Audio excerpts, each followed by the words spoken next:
오늘은 중소벤처기업부의 중앙정부 지자체 창업지원사업과 중소기업 기술개발혁신사업이라는 것을 말씀드려 보려고 합니다. 이 영상만 보셔도 정부가 어디에 돈을 쓰려고 하는지, 왜 이 돈을 쓰려고 하는지가 나올 거고요. 네, 안녕하세요.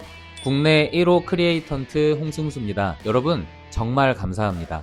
저번 영상을 많은 분들께서 시청을 해주시고 나서 정말 많이 연락을 주셨는데요. 정말 옆에서 도움드리고자 노력했는데 큰 도움 되셨기를 바랍니다. 오늘은 정부가 어디에 돈을 쓰는지 아직은 통합 공고만 나와 있고 세부적인 그 공고가 나와 있진 않습니다. 그래서 개괄적인 것만 보겠지만 어디에 집중해야 되는지가 나올 것입니다. 그 부분 유념해서 이 영상 잘 봐주시면 감사하겠습니다. 먼저 중앙부처 및 지자체 창업지원 사업에 대해서 알아볼 건데요. 네, 지자체 창업지원 사업의 경우는 지자체별로 너무 다양하기 때문에 그래서 이 공고를 먼저 보시고 궁금한 점이 있으시다면 연락 주십시오. 제가 친절하게 설명드리겠습니다. 우리는 이 공고를 볼 때 거시적인 관점에서 먼저 한번 봐야 하는데요. 작년에 비해서 어떻게 달라졌는지를 보면 정부의 기조가 좀 보이겠죠. 그 다음에 그 기조를 우리 회사와 사업에 맞추어서 전략과 방향성을 설정해야 하는 겁니다. 그래서 먼저 거시적인 관점에서 설명 한번 드려보겠습니다.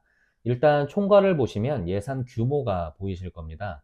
3조 2,940억이라는 숫자가 보이실 텐데요. 요것은 작년 대비해서 4,181억 정도가 감소한 수치입니다. 요 수치 3조 2,940억 원은 중기부에서 25년도 한 해 동안 사용하는 예산을 나타내는 거고요. 전체적으로 감소했다고 해서 모든 사업이 다 감소한 건 아닙니다. 어떤 건 감소했고 어떤 건 증가했을 텐데 요걸 합쳐보니까 전체적으로 감소했다라는 것이고 우리가 해당하는 사업을 찾아서 세부 예산을 한 번 더 체크해 보시긴 해야 합니다. 밑에 표를 보시면 연도별로 통합공고 현황이 나오는데요. 22년도부터 23년 시점에 코로나 시점이죠. 이때 조금 감소한 것을 제외하자면 사실 이거는 이제 감소했다라고 하기엔 좀 그렇죠.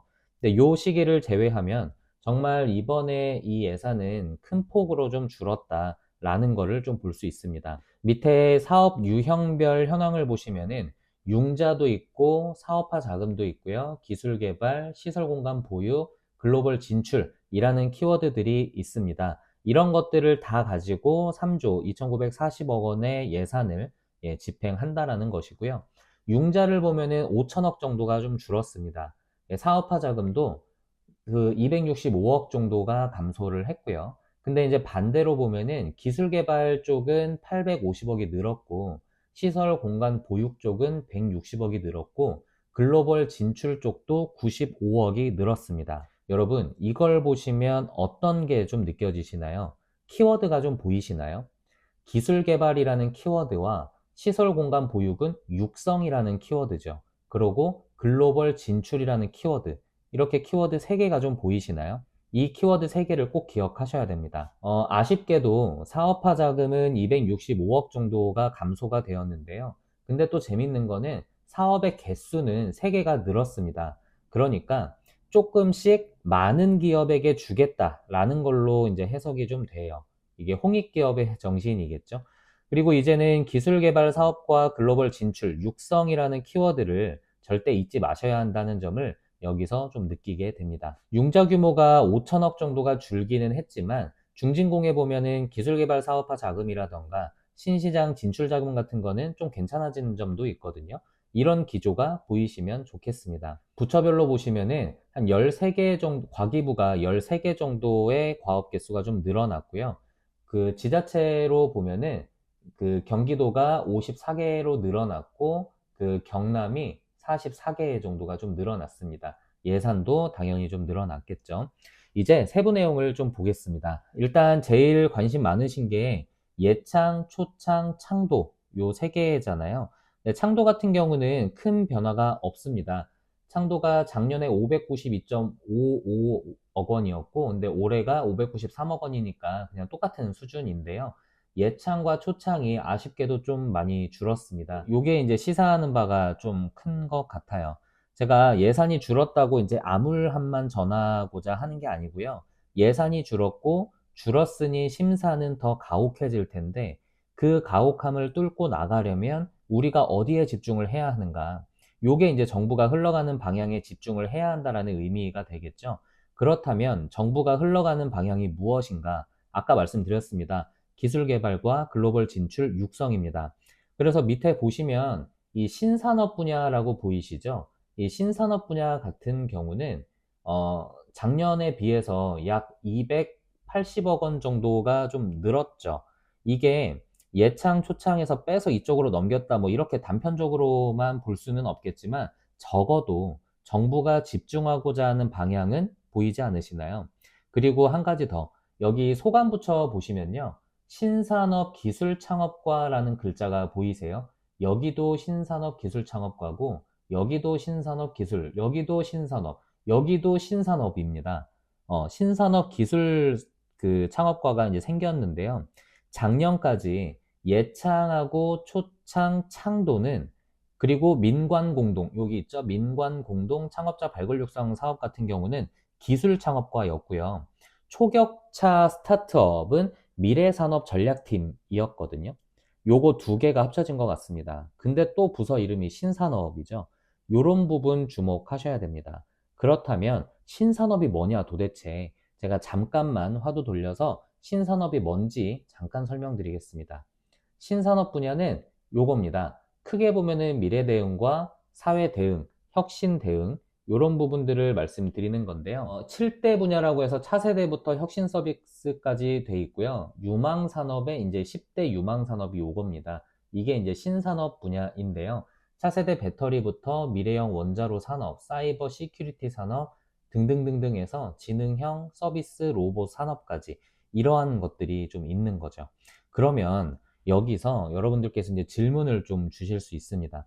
우리는 저런 사업 안 합니다. 또는 우리는 이런 이제 고도화된 산업을 할 수가 없습니다. 이거 대기업에서 하는 거 아닌가요? 이런 거 우리는 못 합니다. 우리는 뭐 서비스고 우리는 뭐 단순 제조인데 뭐 딱 봐도 어렵잖아요. 대기업에서 할 것 같고요. 그런데 여러분, 우리가 꼭 알아야 할 게 하나 있습니다. 뭐냐면 혹시 전방산업과 후방산업이라는 단어를 들어보셨나요? 바로 이건데요. 이게 실제로 제가 업체와 미팅할 때 그 클라이언트사를 분석을 해서 그 전방산업과 후방산업에 대해서 이제 분포를 좀 보여드리려고 만든 겁니다. 우리가 집중해야 할 부분에 대해서 이제 그분께 설명을 드렸던 건데요. 우리가 꼭 저 신산업을 하지 않는다고 하더라도 저 신산업을 영위하기 위해서 필요한 전방산업과 후방산업이 있단 말이에요. 우리가 거기에 해당될 수 있도록 노력을 해보는 게 좀 필요합니다. 어떤 기업은 후방산업에 좀 포함이 될 수 있겠고, 어떤 기업은 전방산업에 좀 포함이 될 수 있겠죠. 이러한 생각의 흐름이 있어야 우리가 궁극적으로는 사업계획서 쓸 때도 정부가 원하는 방향대로 글이 나올 건데요. 그래야 이제 선정이 되는 거니까요. 자, 다시 공문으로 돌아와 보면 창업중심대학교라고 들어보셨죠? 창업중심대학교 같은 경우는 작년에 674억인데 올해 775억으로 100억 가까이 늘었습니다. 그리고 밑에 쭉 보시면 네, 여러 가지 사업들이 많죠. 요거 꼭 한번 여러분들 보시면 좋을 것 같고요. 그 창업성장 기술개발 사업이라고 해서 디딤돌하고 팁스 사업인데요. 이거는 5,960억입니다. 근데 이것은 제가 드릴 말씀이 좀 많이 있어요. 이거는 다른 공고를 좀 보면서 말씀드릴게요. 자, 여기 보시면 25년 중소기업 기술개발 지원사업 현황이라고 해서 중소기업 기술 혁신 개발, 그다음에 창업성장 기술개발 이렇게 나와 있잖아요.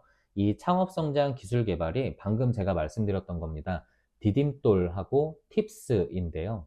디딤돌 보시면 지원 규모가 231억 원, 그 다음에 개발 기간이 1.5년, 지원 한도가 2억, 지원 비율이 75% 이렇게 나와 있잖아요.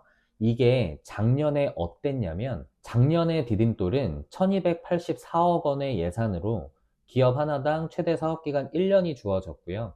최대 지원금 1.2억 원이었고 지원 비율이 80%였습니다. 근데 이것이 올해 들어서 1284억 원이 231억 원으로 줄어든 거예요. 한 1000억 원 정도가 증발을 했죠. 사업기간은 1년에서 1.5년으로 한 6개월이 증가한 거고요. 지원 금액은 1.2억에서 2억 원으로 한 8천만 원 정도가 증가했습니다. 지원 비율이 80%에서 75%로 5% 정도가 감소한 거죠. 이게 무엇을 의미하는 것 같이 보이시나요? 혹시 신산업과 연관이 지어지시나요? 이게 좀 안타까운 부분인데요. 24년도 디딤돌 과제를 보면은 원자력 과제가 거의 대다수였거든요. 디딤돌은 7년 미만의 기업이 매출액 20억 언더여야 할 수 있는 사업인데 난이도를 너무 올려놓는 거 아닌가라는 생각이 24년도에는 좀 들긴 들었었습니다. 근데 25년도 들어서 기업은 줄어들었는데 지원금은 늘어났고 개발 연수도 6개월이 늘어났다. 그만큼 돈이 많이 필요한 기업이고 개발 기간이 더 필요한 어떤 아이템이다. 그러니까 지금까지의 아이템보다는 조금 더 고도화된 아이템을 지원하겠다. 라고 저는 해석이 되거든요. 이게 조금 안타까운 부분입니다. 그 2억 원의 75%를 지원하는 거잖아요.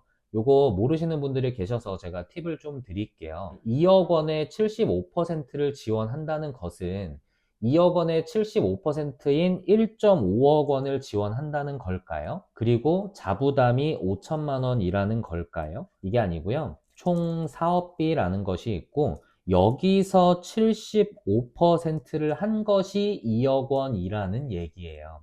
그러니까 2억 원 나누기 0.75를 하면 총 사업비가 나오겠죠? 이게 계산기 해보시면은 2.6666이 나올 텐데요. 그 지원금은 다 1,000원 단위로 끝나거든요.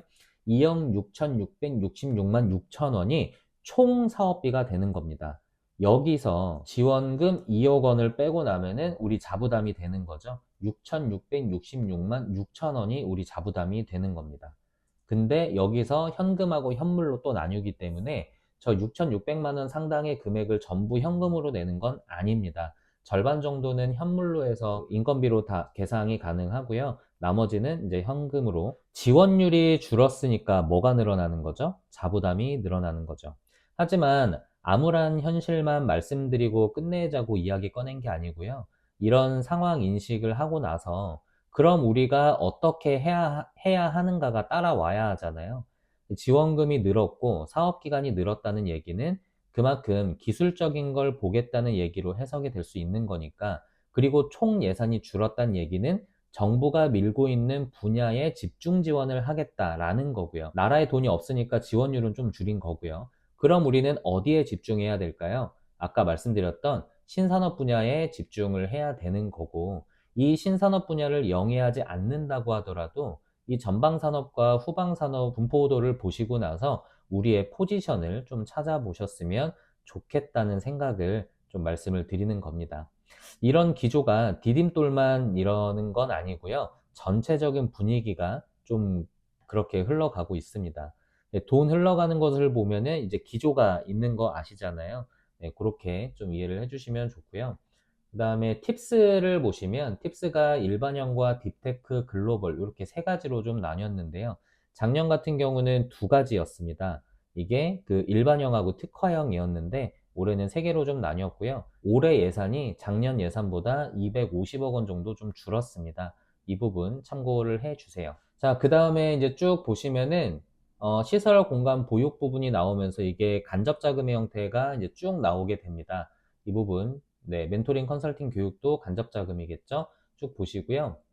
네, 쭉 보시고 행사 네트워크도 있으니까 쭉 보시고, 네, 융자는 저번에 말씀을 드렸었습니다. 인력 글로벌 이렇게 있으니까 쭉 보시고, 지방자치단체가 하는 사업화 자금, 서울에서는 이런 게 있습니다. 이렇게 쭉 있는데 여러분들께서 해당하는 지자체 부분만 보시면 되겠죠? 그 부분 네, 보시면서 혹시 궁금한 거 있으시면은 저한테 말씀 주시면 제가 또 친절하게 설명드리도록 하겠습니다. 여러분, 이제 제가 말씀드린 그 정부의 기조를 머릿속에 꼭 넣으셔야 됩니다. 아까 말씀드렸죠? 기술 개발이고요. 글로벌 진출이고 그 다음에 육성입니다. 이걸 머릿속에 꼭 넣으셔야 하는 이유는 어쨌든 지원 사업할 때 우리가 사업계획서 적으실 거잖아요. 그 사업계획서를 적으실 때 우리가 바라보는 방향이 정부가 보는 방향과 같다. 맥을 같이 하고 있다를 계속 어필하셔야 하기 때문에 그렇습니다. 그래서 머릿속에 꼭 넣으시라고 말씀을 드리는 겁니다. 이해되셨죠? 자, 다음은 중소기업 기술개발 혁신 사업에 대해서 좀 말씀을 드리려고 합니다. 중소기업 기술 혁신 개발 사업인데요. 이 부분은 아까 말씀드렸지만 기업 마당에도 있고요. 그 다음에 SM테크라는 사이트에도 있습니다. 이 점 참고를 해 주시고요. 조금 전에 말씀드렸던 창업성장 기술개발 사업은 즉 디딤돌과 팁스는 업력 7년 미만이에요. 창업자가 들어가니까 업력 7년 미만이고요. 성장을 한다고 하니까 매출 20억 언더여야 할 수 있는 사업입니다. 근데 이 기술혁신 개발 사업 같은 경우는 20억이 넘어야 할 수 있습니다. 그래서 이 허들이 20억의 허들이 있다고 생각을 하시면 되겠습니다. 크게 보면 수출에 지향점을 둔 수출 지향형과 시장을 확대하겠다라는 의미의 시장 확대형, 그 다음에 시장에 어떤 문제가 있어서 그것을 대응하겠다는 시장 대응형, 이렇게 세 가지가 있는데요. 2년에 5억이고 4년에 20억 사업입니다. 근데 여러분 여기서 골 때리는 게 뭐냐면 3년에 36억 보이시나요? 3년에 36억. 시장 확대형인데요. 이게 작년에는 2년에 6억이었고, 23년도에도 2년에 6억이었고요. 22년도에도 2년에 6억이었습니다. 계속 2년에 6억짜리 사업이었는데, 이게 3년에 36억으로 나와 있는 거예요. 이게 말이 되나 싶어갖고 관련 부서하고 다 전화해 보니까 저게 맞다네요. 이게 맞답니다. 3년에 36억이 맞대요. 그래서 이게 계속 사업하고 올해 신규 사업하고 합쳐갖고 뭐 이렇게 되는 거 말이 안 되지만 그렇게 한번 여쭤봤는데 당연히 아니라고 하죠. 3년에 36억을 주겠다는 겁니다. 1년에 무려 12억 원씩이죠. 중기부 R&D가 연에 10억이 넘는 과제가 좀 나왔습니다. 전체 예산은 줄었는데 한 개 기업에게 최대 36억까지라고 하면 결국에는 선정되는 회사가 몇 개 없을 것 같은 느낌이긴 합니다. 이게 다시 말씀드리지만 정부의 기조를 잘 보셔야 돼요. 그리고 우리의 위치를 정확히 찾아내셔서 목표를 정하셔야 됩니다. 그래서 이 부분은 혹시 궁금한 거 있으시면 말씀 주시고요. 이 산학연 콜라보 같은 경우는 콜라보, 같이 이제 콜라보 하겠다, 협동을 하겠다라는 건데요. 산학이 있고 산연이 있죠. 학은 학교고, 연은 연구소입니다. 학교하고 협력 개발을 하겠다 그러는 것의 지원 규모가 이렇게 되는 거고, 연구소하고 협력하겠다는 것의 지원 규모가 이렇게 되는 겁니다. 요 두 가지가 작년에 아주 큰일이 났던 사업이죠. 작년에 이게 다 10억으로 줄었었습니다. 근데 올해 이렇게 다시 부활을 했다라고 보시면 되겠습니다. 작년에 정말 깜짝 놀랐었는데 올해 이렇게 다시 올라왔고요. 여기 보시면 지역 혁신 선도기업 육성이라고 하는 것이 보이는데요. 이게 올해 신규로 생긴 겁니다. 여기도 이제 육성이라는 단어가 나오죠. 정부가 육성을 놓치지 않고 가고 있습니다. 또 역량 강화라는 키워드도 보이고요. 그리고 작년에 있다가 올해 없어진 사업이 있는데요. 스마트 제조혁신 기술개발 사업이라는 게 있었습니다. 이게 좀 쏠쏠했는데 없어졌어요. 제조 현장에 적용 가능한 스마트 기술을 개발하는 사업이었는데요. 이게 좀 없어졌습니다. 좀 안타까운 부분이고, 마지막으로 중소기업 연구 인력비를 지원해주는 요 사업의 예산도 있습니다. 공공연 연구 인력 파견 지원 20억. 요게 이제 조금 작년엔 25억이었거든요. 이거 5억 감소한 거 빼고는 전체적으로 다 올랐습니다. 소폭이지만요. 그리고 한 가지 더 바뀐 점이 있는데요. 뭐 이게 해보신 분은 아시겠지만 여기에 기준이라는 단어가 보이시나요? 작년에는 기준이라는 단어가 없었습니다. 올해는 기준이라는 단어가 들어갔고요. 이게 무엇을 의미하는 건가? 예, 그냥 명문화된 겁니다, 여러분. 큰일 아니에요. 그냥 작년에도 기준 연봉이었고요. 올해도 기준 연봉이었습니다.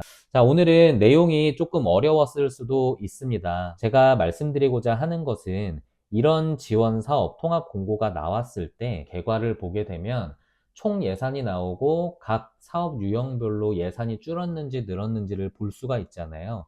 그러니까 이런 것들을 보면서 우리가 거시적인 관점을 가지고 정부가 돈을 어디다 쓰는지, 어디에서 좀 아끼려고 하는지 이런 것들을 좀 보자고 말씀을 드리는 거고요. 그 흐름에서 키워드를 골라내셔야 되고요. 그 키워드를 가지고 우리 회사에 적용시켜 보는 겁니다. 그렇게 하면 지원 사업에 참여할 때 우리의 방향성을 어디로 잡고 사업계획서를 어떻게 써야 하는가가 나오게 되는 거죠. 25년 한 해가 고생이 좀 예상되긴 합니다. 정책 기조가요. 그러나 호랑이 굴에 들어가도 정신만 차리면 산다라는 말이 있듯이 거시적 관점을 계속 유지하시면서 우리 회사의 비즈니스 모델을 잘 만들어 가신다면 그래도 성장할 수 있는 한 해가 되실 수 있을 거라고 굳게 믿고 있습니다. 저 또한 열심히 서포팅 하도록 노력하겠습니다. 오늘은 여기서 마치도록 할게요. 감사합니다.